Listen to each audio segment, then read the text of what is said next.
Hello বন্ধুরা, চলে আসলাম আমি রবি আপনাদের পরিবারে। আজ হাজির হলাম হাঁসের মাংস ভুনা রেসিপি নিয়ে।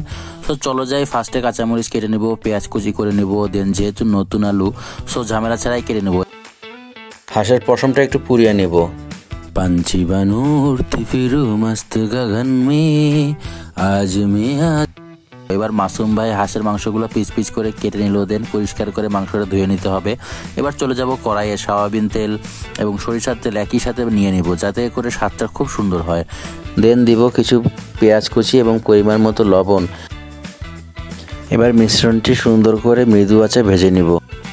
পেঁয়াজ কুচি লবণ একটু ভেজে নিয়ে দেব, কাঁচামরিচ একটু মিক্স করে নিয়ে দিব, আদা বাটা, রসুন বাটা, হলুদ, লাল মরিচের গুঁড়া, এবার সব মিক্স করে নেব। তারপর মাংসগুলো দিয়ে দিব, মশলার সাথে মিক্স করার জন্য একটু নেড়ে চিড়ে নেব।